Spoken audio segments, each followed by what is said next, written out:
FM.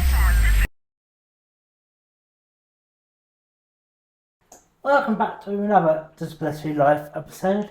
I'm joined in a wonderful, lovely White House, Michael Sharp. Hello, Michael. Mike. How you doing? Good. Thank you for coming along. Yeah, it's been. Good. So your disability is of muscular dystrophy. Yes. That's it. Yeah. What stage?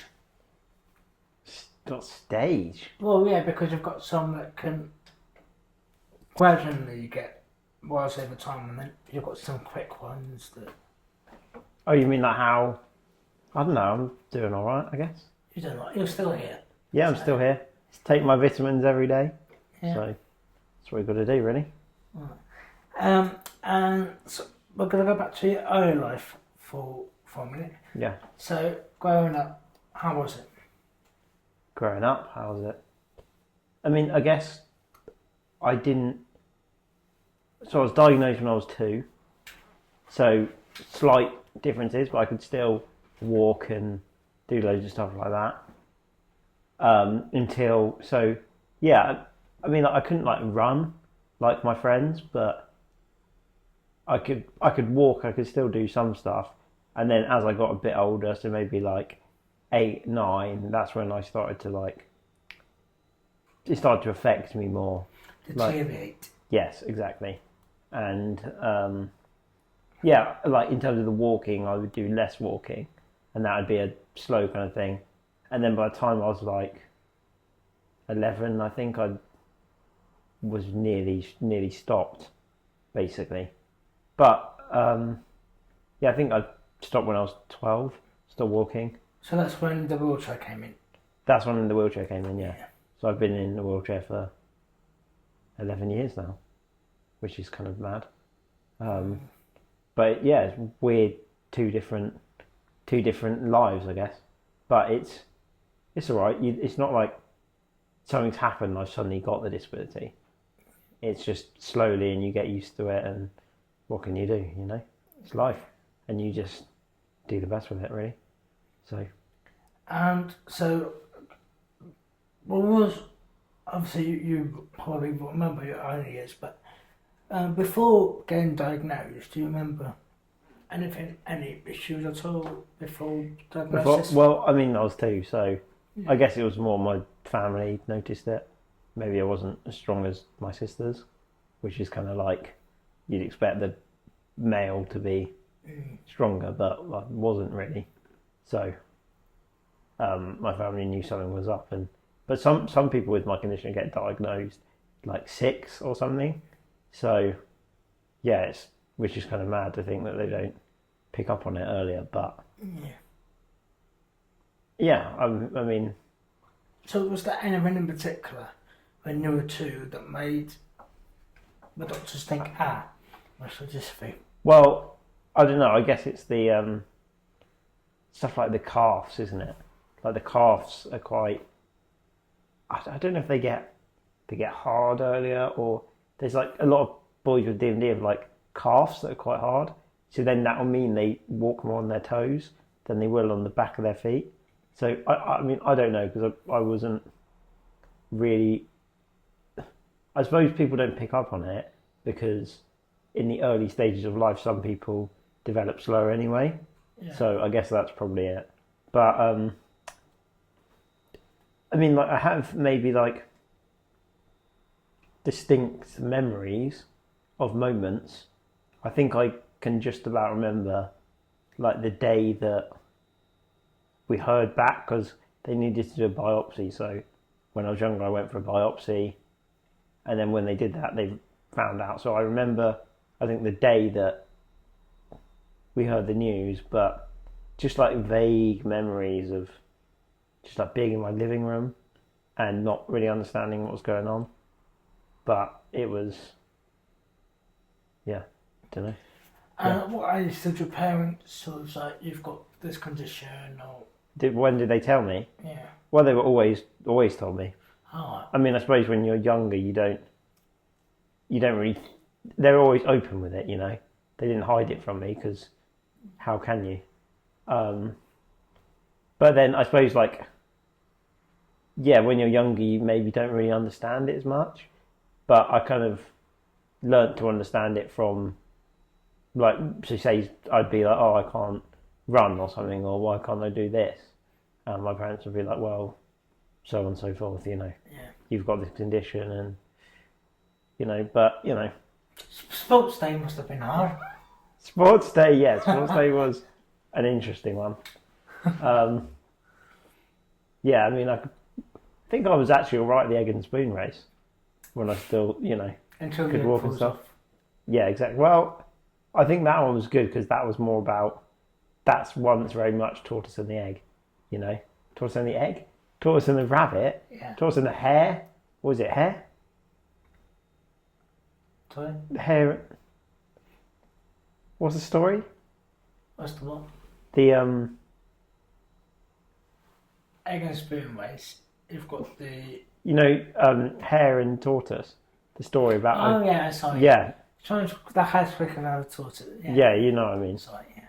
So I guess that's why I was fairly alright at that. But yeah, but I do remember like once I was at sports day, and they put me in like a relay race with everyone. I was in my wheelchair, and it was ridiculous because I already knew how fast my speed was on my chair, which wasn't that fast. So, but I think I think my team won in the end because they put me with all the fast people. I think probably. So. Yeah, just to make you feel better about yourself a little bit. Yeah, exactly. Which I don't know, seems kind of weird, but it's nice. I guess. Well, actually, it wasn't. It was a bit. Like I remember, my mum couldn't be there one day, so it was like one of my friend's mums took a video for my mum, but it was kind of like, oh, this is kind of embarrassing. I could rather just not be in this, to be honest. But it was alright. Yeah. So when you deteriorated a little bit more, presumably before that you were in mainstream schools. Mainstream school, yeah. Yeah. And then about age 11, 12 is when you go into secondary school, isn't it? Well, like Year 12, seven. isn't it? Yeah. Year 7, yeah. Yeah. So were you in mainstream for that? How did drills come in? Draws.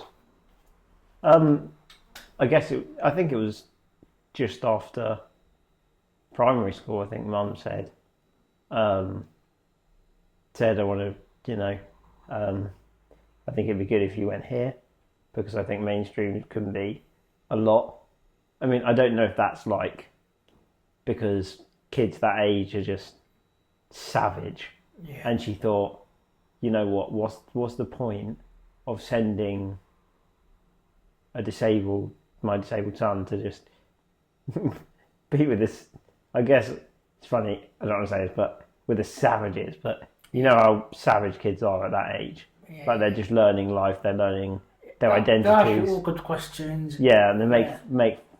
I mean, I don't know if they would have made fun of me because I'm not somebody who's I'm not somebody who they could come up to and bully in a way because I'd just be incredibly mean to them back. I wouldn't put up with it. But I'm pleased she did send me to school for physically disabled people because I don't know. I guess it was great for my confidence. Yeah. Confidence is key for lots of things in life, and I think, because I had all those friends groups and had all of that sort of thing, with people who understand my position, is kind of quite freeing. But I mean, I guess,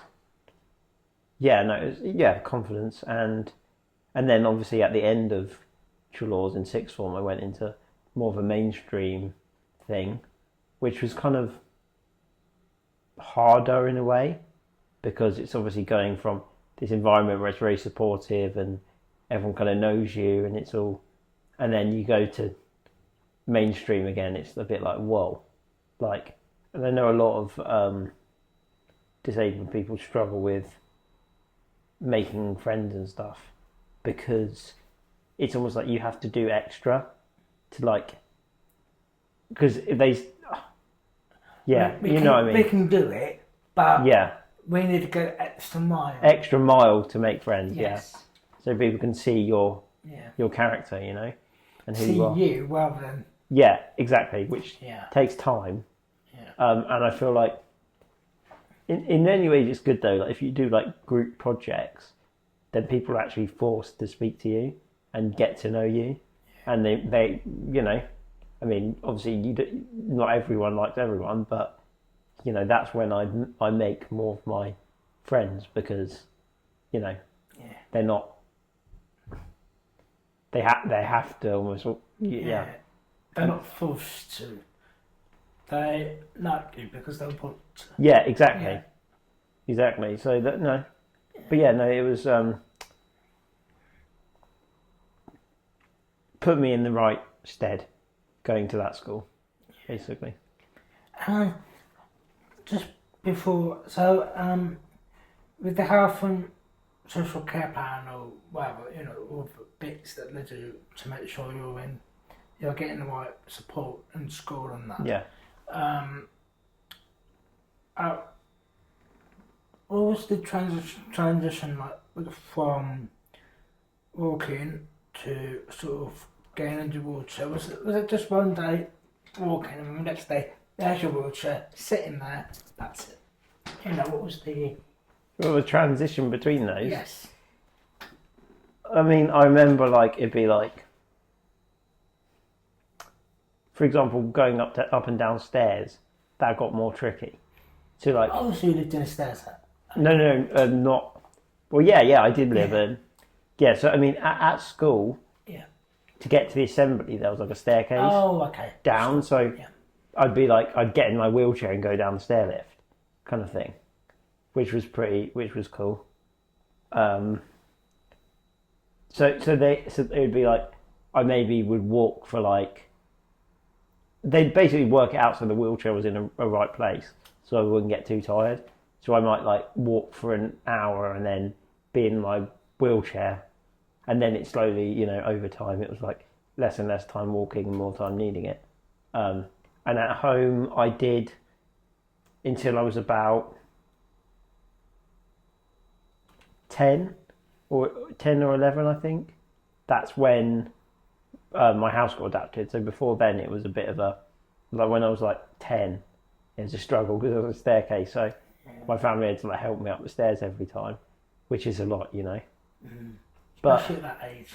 I wasn't like someone who hung around in their bedroom though. So from I would be in the living room. I'd be wherever. I'd be lying on the floor in the kitchen. I don't know, whatever. And yeah, I guess the adaptation to the house happened, and then that was pretty much it, really.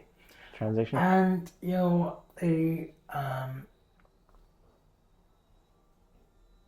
was it a manual chair or electric?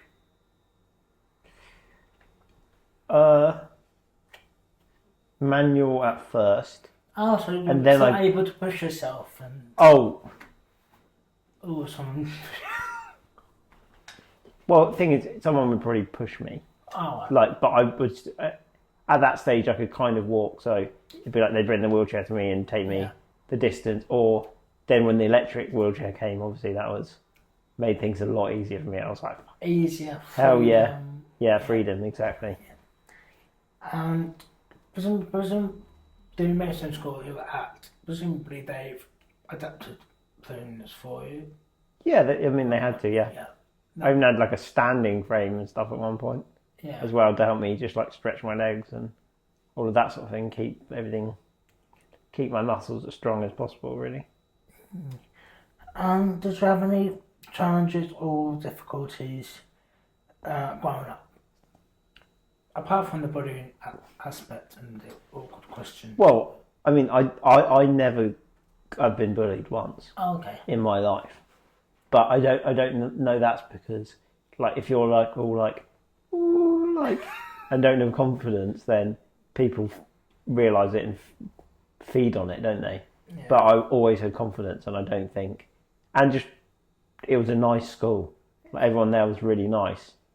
And I made some really good friends there. Still got friends from there, because I know a lot of people don't even speak to their primary school friends, but Exactly, yeah. I still do. So that speaks to the character of That speaks the school. volumes. Yeah, exactly. And secondary school, how was that? Funny roadshow, wasn't it? Yeah. Oh, how's that? Yeah, I mean, Yeah. it was fun. Like, looking back, I had some really good memories. Like, throughout the school, I was like, oh, I want to be. Like, when I started to get towards the end of the school, it was like, I want to be out of here, but because it felt very protected. Yes. But in some ways, I didn't realise how much they were actually helping us by doing all these things. Because we were just moving all the time, you know, we were teenagers. Yeah. And then when they look back, they go, oh, actually. Yeah, exactly. But I mean, in terms of like, yeah, it was good. I had some really interesting friends, and like, not any of them were similar. They were all very different, and yeah, I mean, it's kind of weird. I felt like, I think I was a bit like the head. What do they say? Head honchos there, because a lot of people knew me, and so that was interesting. And yeah, and then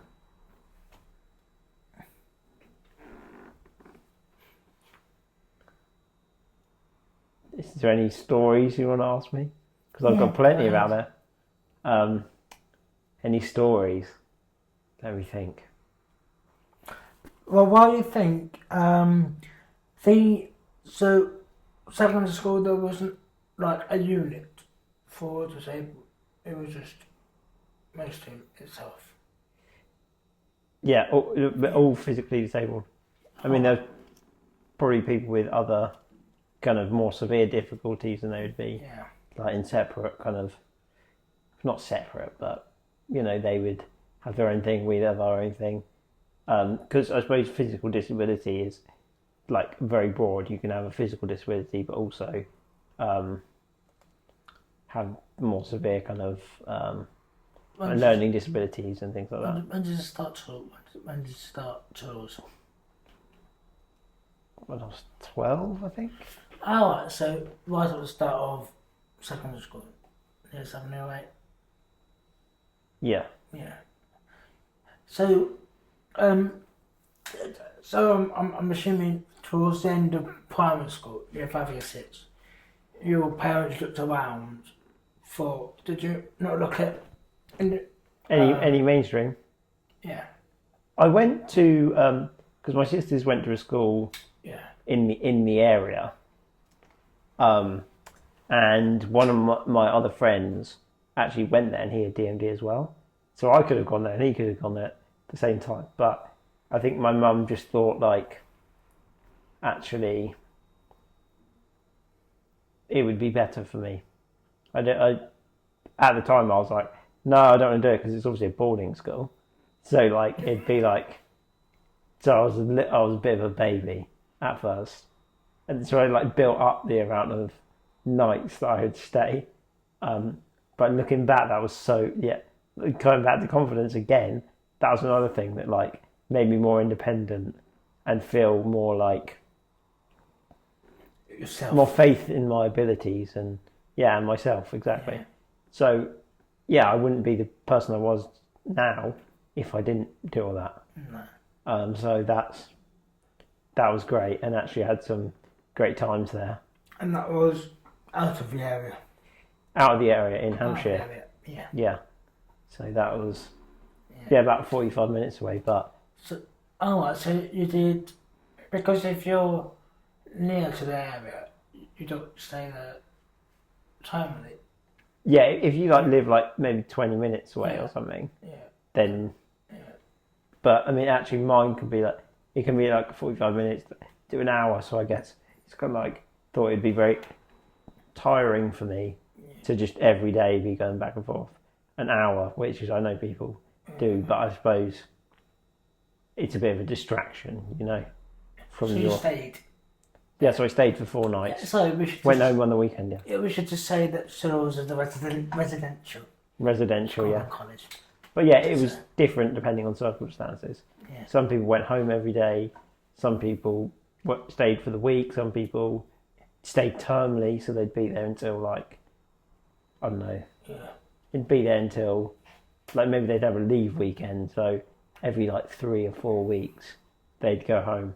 So that was It depends on the councils really and how much they want to spend. yeah, Laws. true. Yeah. So you fitted in quite well, quite quickly. When you first. At Trelawney's, yeah, definitely. It was very easy, and it was actually kind of. I know it's like, obviously, I didn't actually know that many disabled people. Like the only previously the only disabled people that I knew were like people with my condition, who like people in the area who have it, like a mum's group. So we all mum's group, but well, the mums would be talking, and then we'd all hang out together. So those were the only people I kind of only disabled people I knew. I mean, I think once maybe Mum took me to this like disabled group thing, but I went there and they were all. It just wasn't really the right kind of thing, because there was a lot of people with more learning disabilities and stuff like that, and it's a lot of energy. There's a lot of running around, a lot of all that sort of thing, and I'm just sitting there in the middle, like, oh my gosh, it's not really. What there's that kind of distinct separation between those two groups. You know what I mean? Because I was so unable to do stuff, and they were so able and full of energy. So it just felt a bit. I wasn't, Anyway, but so there was that, and then so when I started Trelawney's, it was like there was some people with obviously cerebral palsy that I didn't even know about before. Didn't even know about the condition.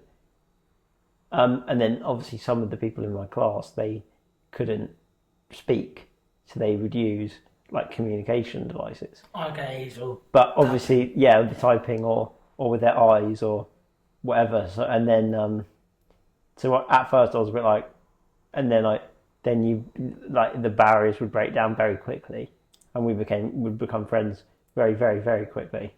And then it would get to a point where I understand my friends without their communication devices. Like I would understand their facial gestures or that sort of thing, and I would talk to them in the certain way so we could communicate. Or some of them would do kind of like some sign language, and I didn't really properly learn it, but I always knew what they were saying as well. So it's good, and we'd always communicate. So yeah, that was kind of a. What was the question again? Oh, because it was about settling natural laws quite quickly. Oh, settling in, yeah. So I asked that question about 10 minutes ago. I know, yeah, but I felt like there was some interesting bits there, I guess. Yeah. So I did settle in fairly quickly, and it was a great supportive environment, and not just like the students, the like support staff there. Like I still talk to some of them now, and classroom staff. Yeah, house staff. Well, classroom or house staff. Yeah. Both of them kind of. I call them friends now. Like I met them when I was 11, and then after I left Trelawney's, I started to speak to them again, and it's it's been nice to have those memories, to have those people to you can remember all that stuff. Anyway, but yeah, I did tell them. If they still can remember. Yeah, if they can, yeah. Yeah. Yeah, I mean, it was a good time, and as much as it's like, I feel like people should be able to go to a mainstream school and be able to just be supported and be independent, but actually in terms of not just like, I know some disabled people later in life, they can get quite lonely and be isolated, but actually can be quite lonely having a disability, just because nobody else understands you. So being in a place where people do understand you is so much better than forcing yourself through something that is uncomfortable and doesn't actually make your life better in a way. And you're one of the more able-minded people to go to Alton College. Would you say? Well, I'm trying to count here. So obviously, some of the more clever people go on to Alton College, and then some do their GCSEs or A-levels at college at Toulouse. Yeah. You went to Alton College, didn't you? Yeah. And so how was that by that point, going from Toulouse's sort of standard of teaching and then going on to a Muscular college? Oh, standard of teaching. Yes. Yeah, I think there was a big difference, a big difference, because, I mean, the results that I got on my GCSEs, like, are teaching, because it's like there's a range of people in our classes, and there's not loads of people. It's like it's a range of different learning abilities and paces. So did you do GCSEs at Toulouse? Yes, I did. Oh, you did. Yeah, I did GCSEs there. GCSEs. Yeah, and I did fairly well. Yeah. But I guess it was a lot more about our building up our own characters and independence and all of that sort of thing, and learning to take care of yourself with a disability after Toulouse than it was maybe academically, which is right. That's what I wanted to say. Academically. It's right that they do that, because at the end of the day, you can always later in life retake GCSEs or redo all that sort of thing. But I worked very hard to learn very quickly and to catch up with the pace. And then obviously when I got to Alton College, it was like because I failed like one of my exams, my English exam, and I went from getting I think I got a D in it, and then when I started, by the end of the first year of Alton College, I got an A star in it. So it was like boom, back to the level I should be. But then at the same time, yeah. So I mean, I didn't really make that many friends there, but I still obviously had some of the friends from Toulouse who were with me. So yeah, so that was we'd obviously hang out in lunch breaks and all of that sort of thing. So it was just easier. We didn't feel like we had to try to be anyone in front of each other, which is great. What friendship's about, The only stressful part would have been just to get on the bus on time for the bus ride to Alton College. Yeah, that's true. Early in the morning. So. Oh yeah, that was pretty horrific. Yeah. And they'd come in at 7 and be like, flick the lights on. You'd be like, ah. Chicago! Yeah. You got to be in the bus at 8:30. So, yeah. Yeah. That's the only stressful part, isn't it? Yeah. And did Cholo speak to you and say, did you have a choice did you get a choice of whether you wanted to do your college at Toulouse or Alton College, or do they sort of say? They said with these grades you can do these, you can get into Alton College. Do you want to go? And I was like, yeah, let's do it. So then I obviously got the grades I needed, and then yeah, I mean, I'm kind of like, because Toulouse had some quite interesting like photography courses and things like that. So looking back now, I'm like, yeah, Alton College was good and fun, and I've learned a lot from it, but I didn't really need to. I could have stayed at Toulouse. So I don't know, but I think Would you have been as successful if you went to law college instead of Alton College? Apart from your English. Yeah, probably not. Probably not. No. So, yeah. It's a choice you're going to make, I guess. Yeah. And at what point did you start thinking about university? Because I remember when the staff at school said to me, "They go to the university." No. Yeah. Never. What was the conversation that you had with your transition staff about university? Did you consider it in the first place, or? I guess you don't until you need to. You don't think about it when you're younger. You don't go, oh, after my GCSEs, I want to go to this university. It wasn't really like that. It was like, after my GCSEs, I want to do this for my A level, and then when I did my A level, I want to do this at university. So just stage by stage, I guess. But when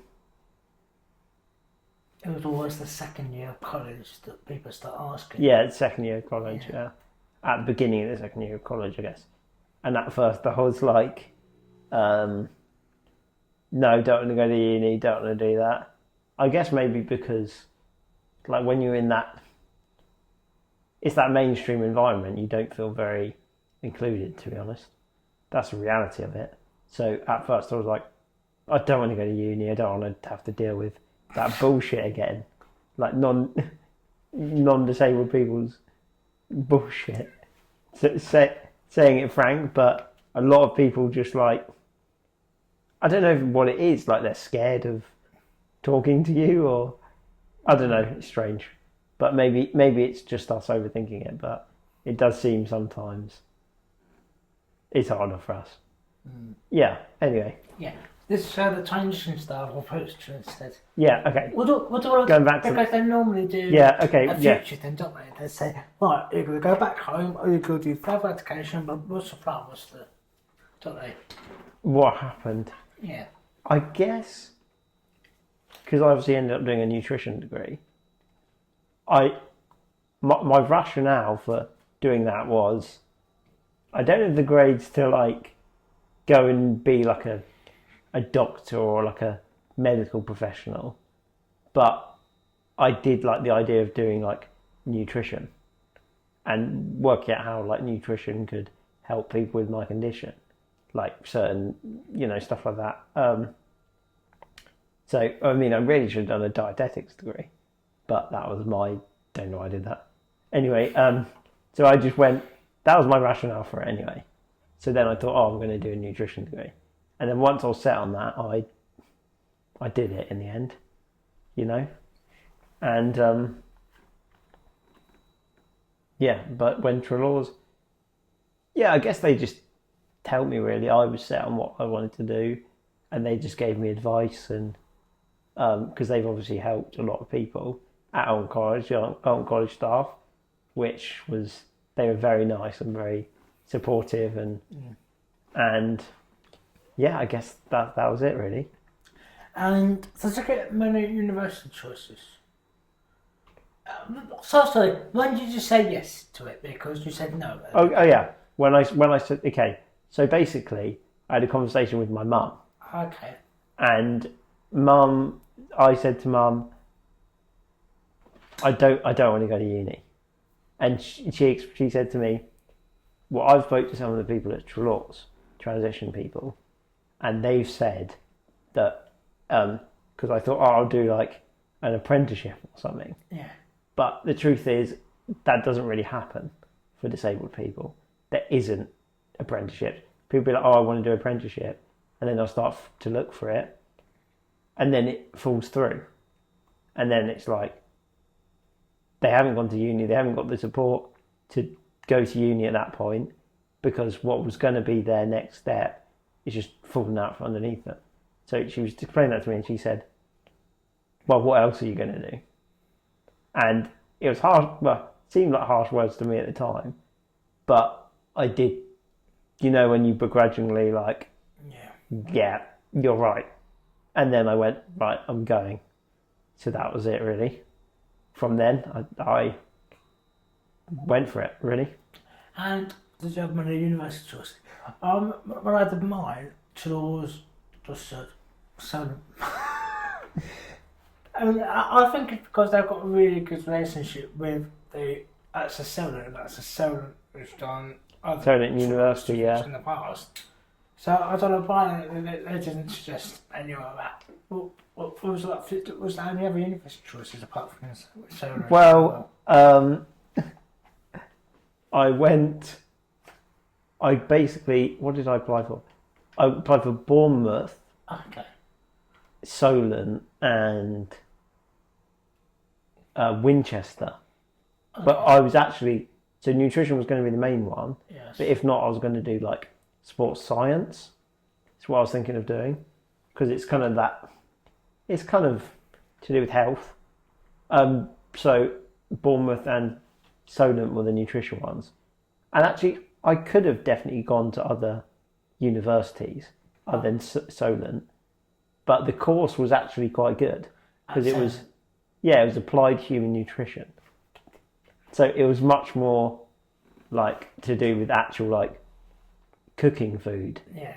Rather than just like theory and I mean some of them were like product, like the Bournemouth one was more like designing products and things like that, which is quite cool, really.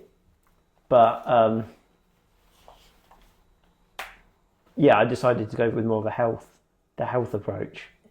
And did you get offers from all of the way of them? Yeah, I can't really remember what happened with Bournemouth. I think I got the Bournemouth offer, but I'd already accepted Solent. But Winchester, they gave me an unconditional offer. So I was like, oh, that's cool. But the only problem was, when I went there for the day, to the sports thing, it was so inaccessible. So inaccessible. I literally went to go into the sports thing, and there was this massive, like, kind of step thing. So, like, just enough for a wheelchair to get up. So it was, like, a lot. And then when I came out, my wheelchair literally almost tipped up. So from then, I was like, no, I'm not going there. I mean... And it was between Bournemouth and Solent. Yeah.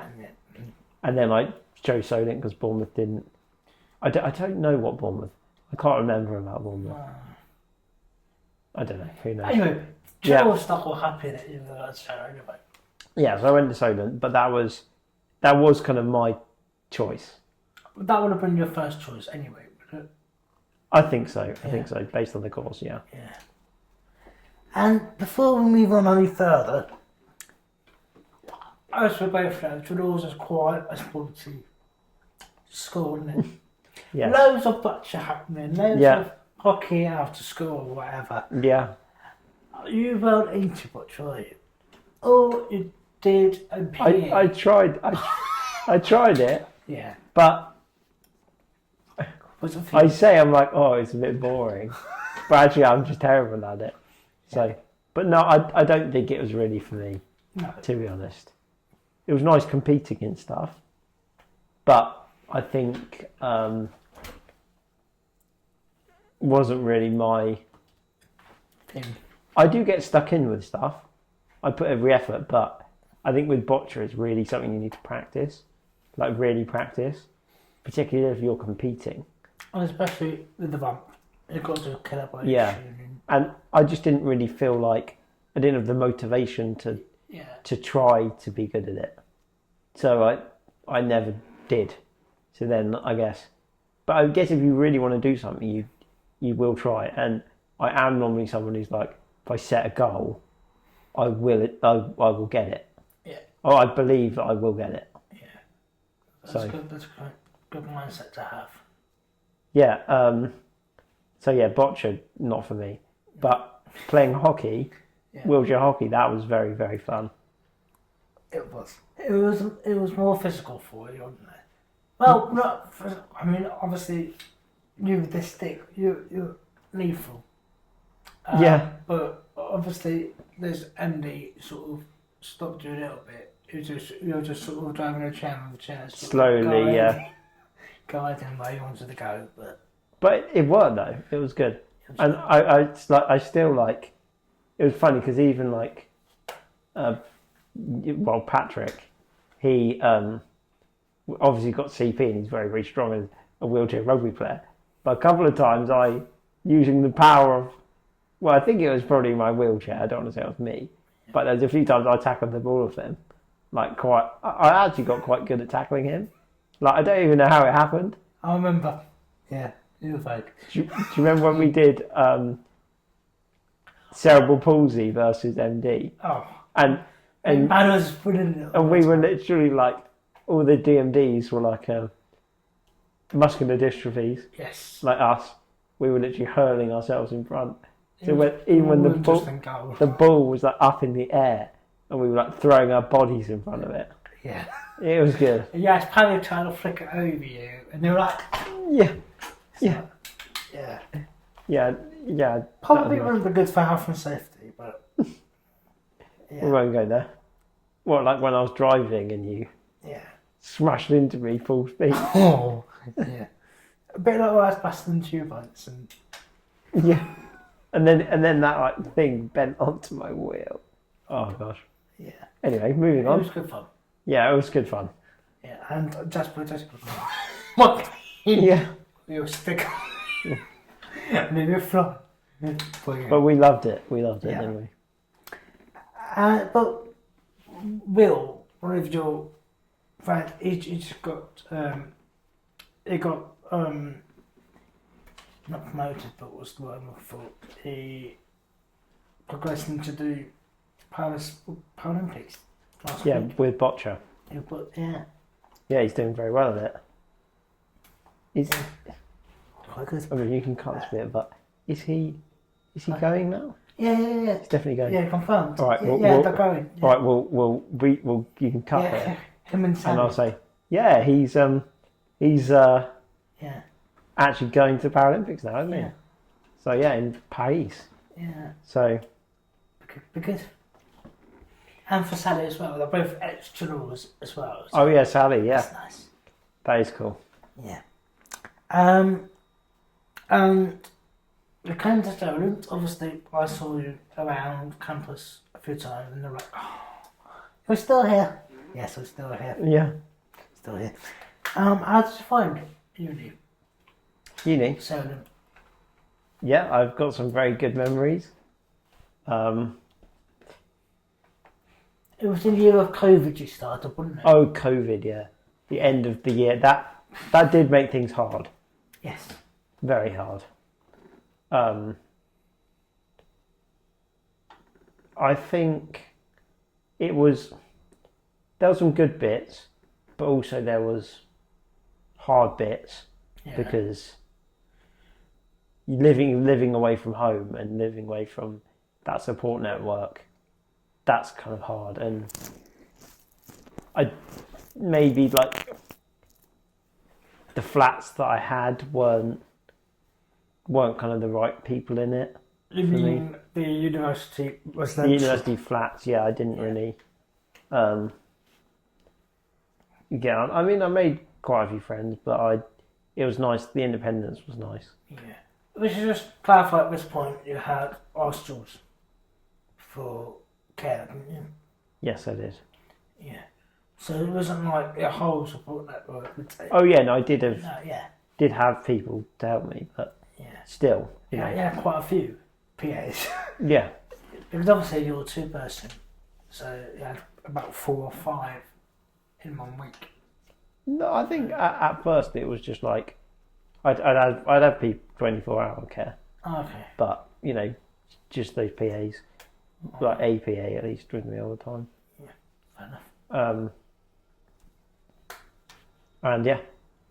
So were you in the halls COVID or were you at home when you started?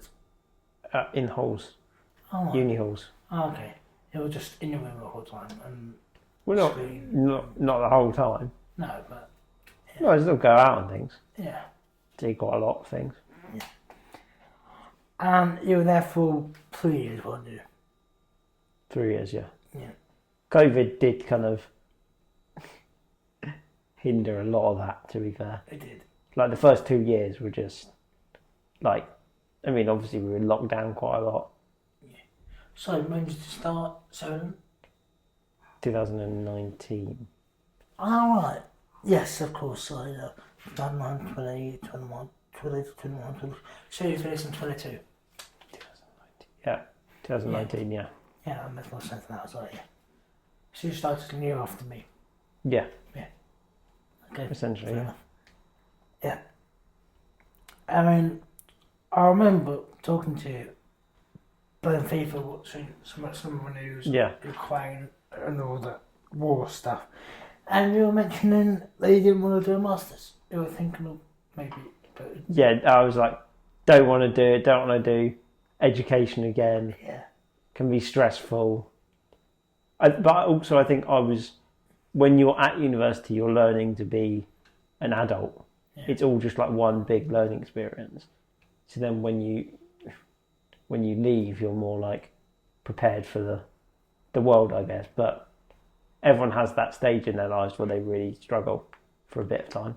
Well, maybe not everyone, but most people do. So I did struggle a bit then, but obviously COVID was a hard time and a lot of people struggled. So, but yeah. I came out of university, decided you didn't want to do a Masters. Didn't want to do a Masters, no. Yeah. Was that adamant? Definite. At the time, yes. Oh, at the time. At the time, it was definite. And then I kind of took a bit of time out, and then I kind of, I guess, changed what I wanted to do. Because obviously, the nutrition part, Nice. Yeah. The nutrition course was good, but I enjoyed like more of the kind of public health stuff. So the actual like working with clients was not as much my focus. But when I was kind of in the process of looking for jobs around the subject, I had a lot of time to think. And then I decided that I wanted to start, well, ironically, the first thing I wanted to do was like, I want to start like a podcast or something. And that's why I came in, wasn't it? Yeah. So obviously I recorded like 3 episodes of like podcasts, but it just didn't. Did you do anything with them? No, not in the end. Oh.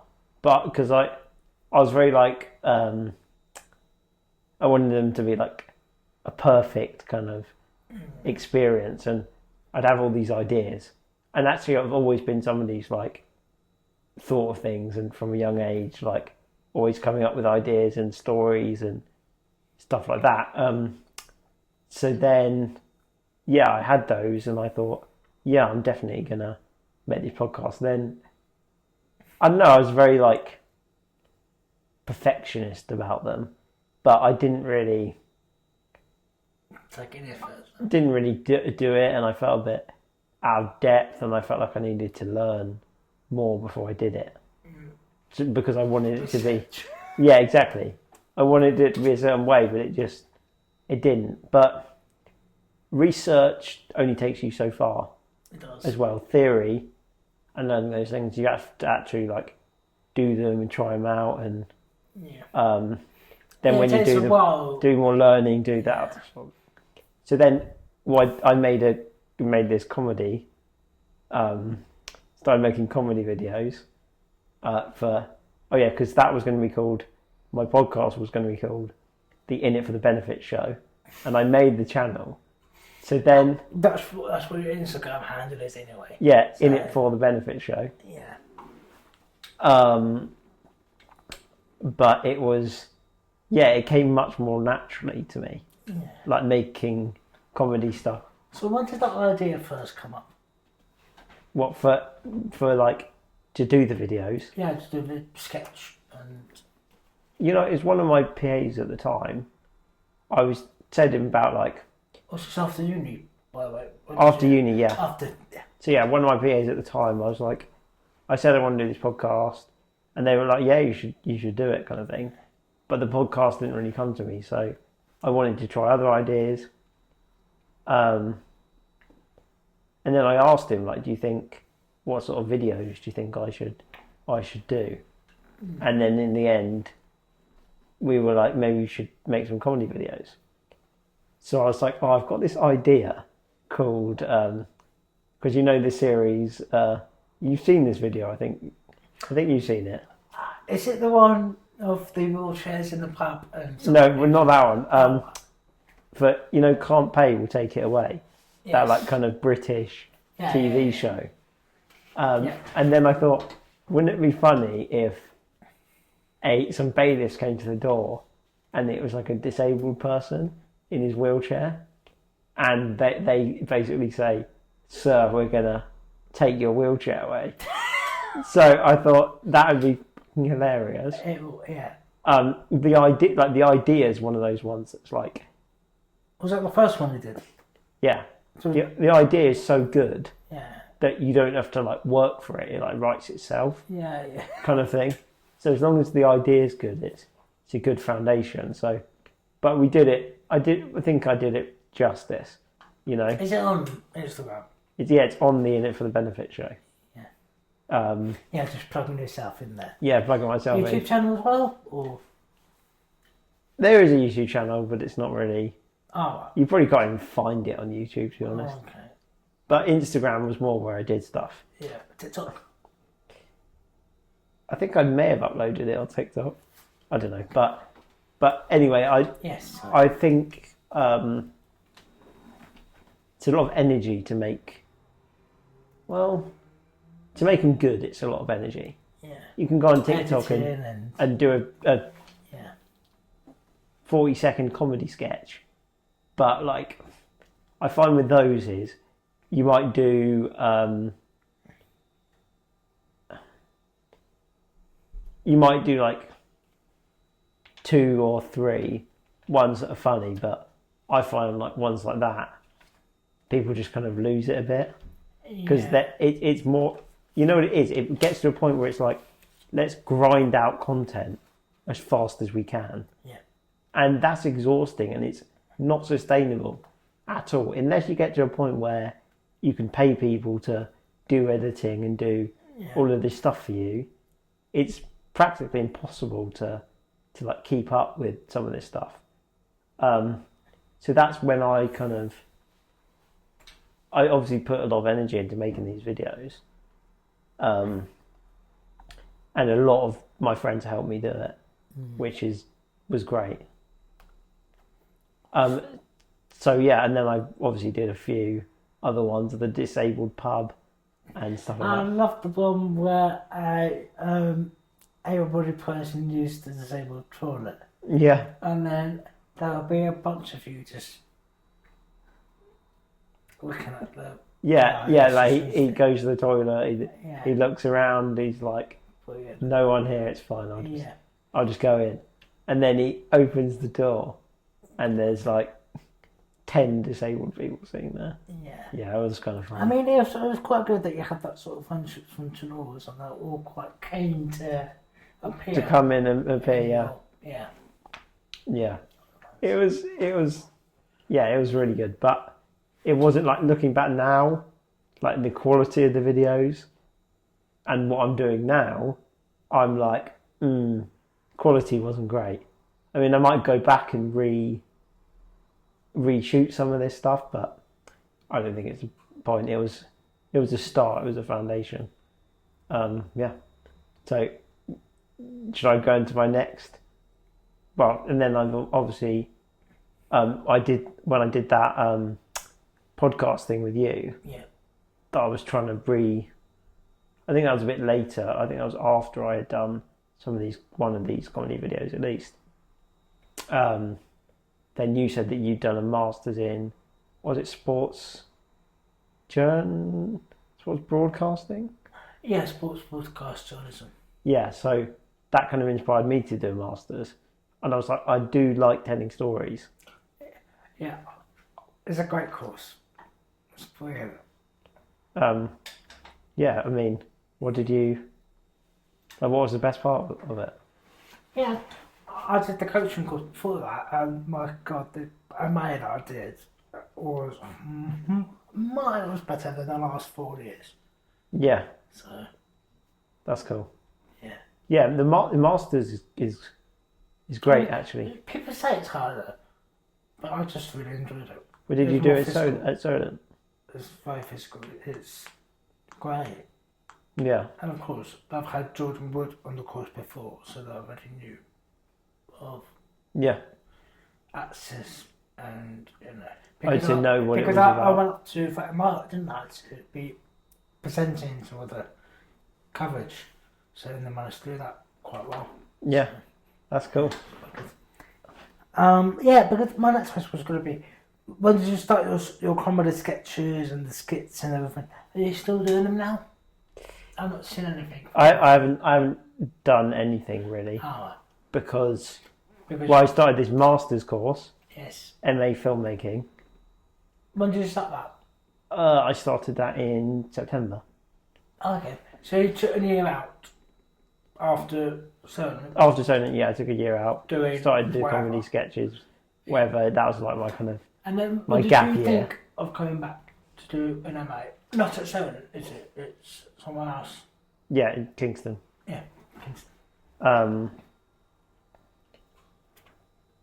Yeah, so the podcast thing I did with you, Yeah. where I started to, haven't used it.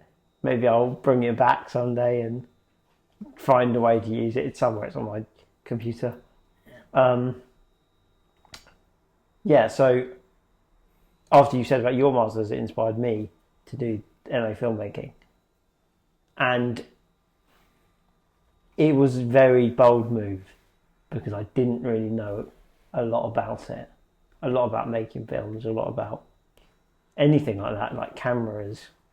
But I mean, I started to, obviously I was starting to learn, but then when I come on this course, it was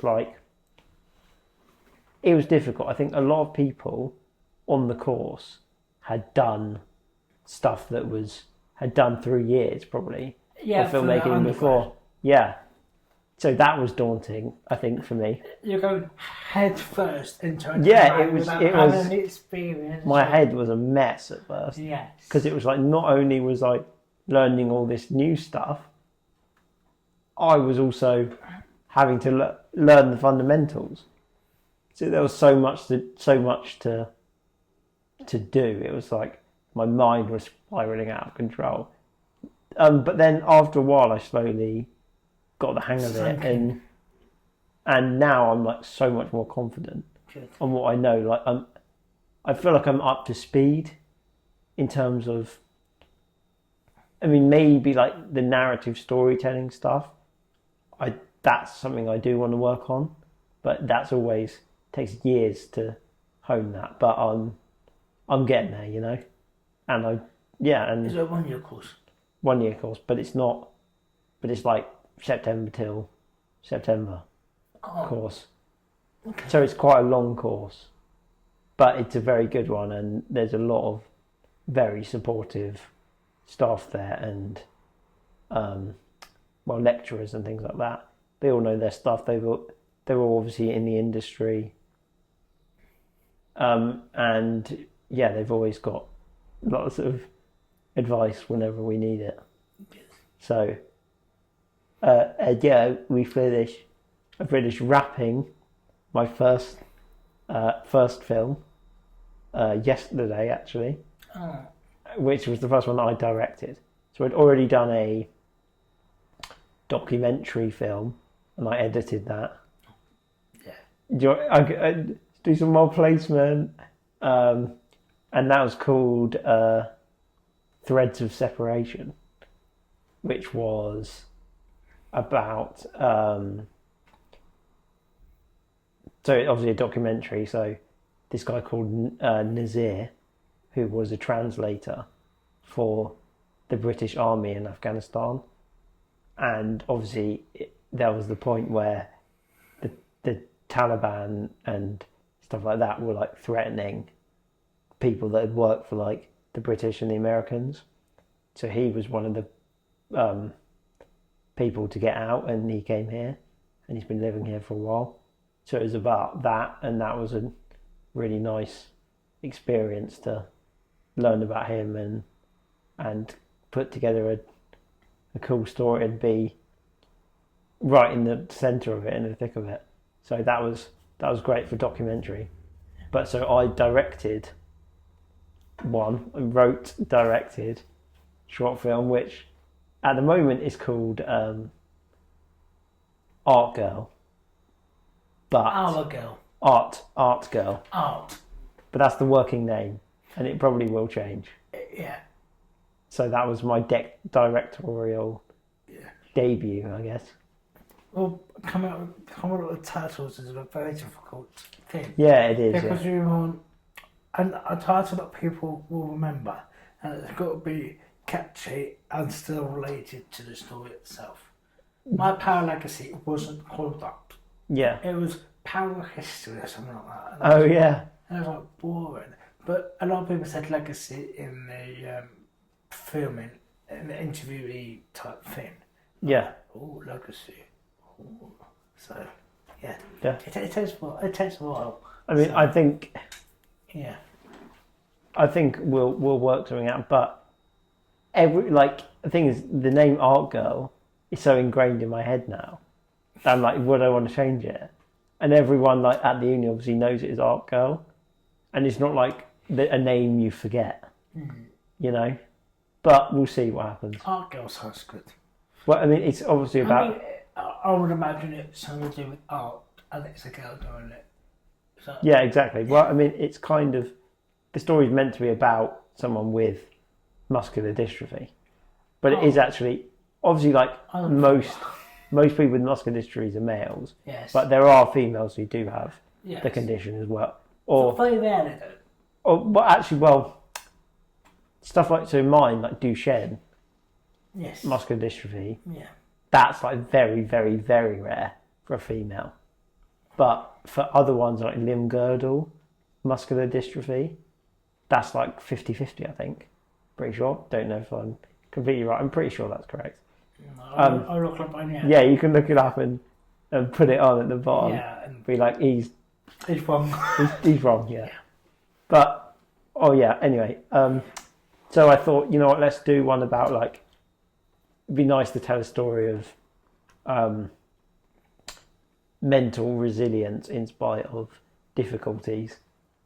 And like when you write something like that, they always kind of change in a way.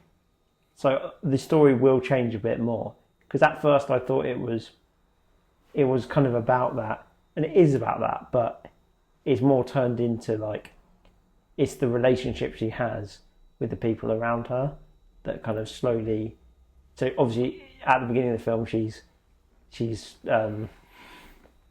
more able, then she loses the ability to create her art, and that's pretty much it. It's a story about that. Yeah. When is it going to be submitted? When it's for uni obviously, so 15th, I don't know, 15th April, right? Something like that. But obviously, like, we'll probably still have like a thing, because I'm hoping that if we're like good and we're really happy with it, I think it'd be worth putting in extra work to try and get it even better, because then you can send it off to film festivals and try and potentially get some recognition for it. But we'll see what happens. But it's the first film. As a sort of route we're going to go down now, being a sort of Steven Spielberg. Yeah, I mean, I think Christopher Nolan. Directing is very stressful. Yeah, I bet. There's a lot to think about all the time. Angles, cameras. Well, production. Yeah. Everything. Casting. Yeah, casting. Yeah. Making sure that they're there on time. Oh, yeah, all that. Well, to be honest though, on a film set, people normally stand around for a while before they start filming. Try to get location. Yeah. Yeah. But it's worth it, isn't it, in the end? When it's all together. Yeah. But when you're in it, it's like, ah. Yeah. But at first I was like, oh, definitely want to do fiction, but I also like the documentary stuff as well, because it's a lot less of, let's plan this scene or plan this. More like, let's just get the camera and roll. Life's around us. We don't need to like make up stories necessarily. The stories are already there within. Like, 'cause obviously you've done some documentary work. Yeah, 2 of them. Yeah, exactly. So you understand that that's kind of, it's nice. Yeah, all documents is so much easier to make than anything that big. You're talking about a subject or a subject matter, and it's pretty much focused on them. And all you've got to do is get them, their parents, coaches, or support group around that's it. Compared to what you're doing, it's not more involved. But documentaries, I mean, but the first one I did wasn't. It was okay. It was good. I got a good grade out of it. But obviously, it was the first one that I did. So But my Power Legacy one, miles better, I think. Still got a good grade on that. But it depends how long it runs for. How long you're able to keep your audience watching. Yeah, that's true. Yeah. Well, I mean, like an hour is always good, isn't it? General rule of thumb. Yeah. So, did you ever think it was moved from nutrition to to filmmaking? Yeah. I mean, like a year and a half ago. Yeah. No, I would not have imagined. Well, maybe 2 years ago. Maybe like 2 years ago. I would not have imagined like what I'm doing now. Yeah. Yeah. But it feels right. So nutrition is out of water that way. Well, I think there's still ways I can still use that. Like, I've done a nutrition degree. I've done loads of public health stuff. I've done psychology stuff. So if I wanted to make some kind of documentary or stories about those sorts of things, do a documentary on nutrition. Yeah, exactly. It's bring it together. Yeah. Both worlds, which I might. I've got ideas for stuff. Yeah. Good. That I might use with them, but it's always good to when you have an idea, write it down. It's a general rule with all this stuff. So yeah. And sort of going back full circle now. So I've not seen you closer control in there. Yes. When I saw you last, you were obviously like this all the way. So I'm assuming at some point your condition declined a bit more. I think there's a lot of stuff where it was like you're driving along with your hand like there, and your arms get cold, and it gets harder to drive. Yeah. So, I just thought you just kept up on your hand, and then you have to get. No, it wasn't. It wasn't like that. It was like I'm fed up of like driving to football matches and all of that sort of thing. I just wanted it on the inside, so at least then I could wrap my arms up and I'd be warmer and all that sort of thing. So yeah. Oh, so you prefer closer to so you can the middle, keep warm. So my arm isn't folding off. Yeah. Basically, yeah. Yeah. So you just not wear gloves and move on. It just takes it's like less control when you've got gloves. Takes the grip away. Fair enough. And because there seems to be quite a common perception that people with MD last up to 30 years. Only, I don't know, it just depends. Research-based stuff. Obviously, it depends on the progression of... Yeah, I mean, everyone's different regardless. I mean, I just think it's best to just, with life in general, it's best not to think about when you're going to pop your clogs.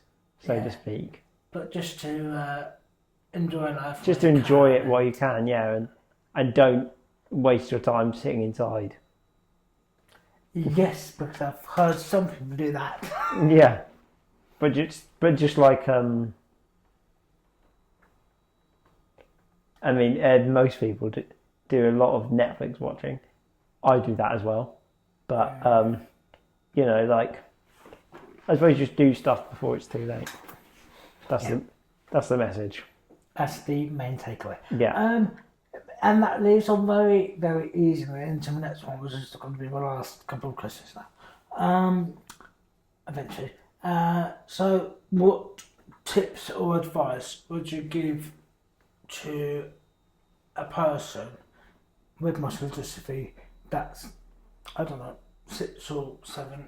What would you give advice to someone that's got it now and that are young, that are growing up into an adult like you? When they're a lot younger.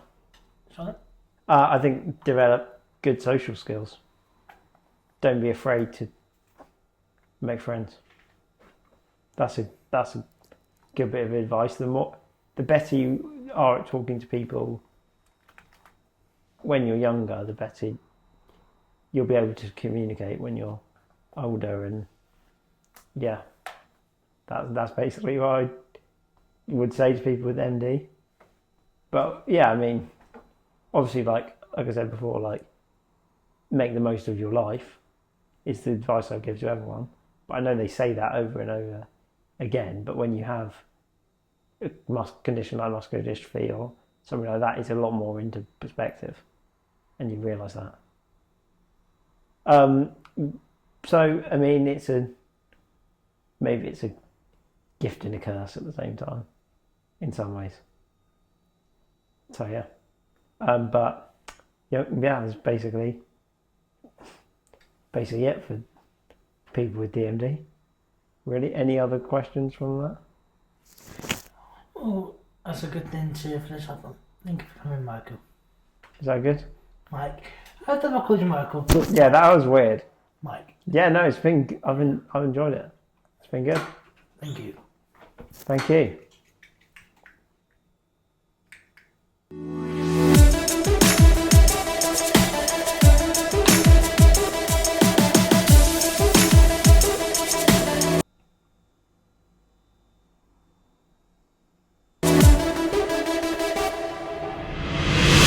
Voice. Let's go. Voice FM.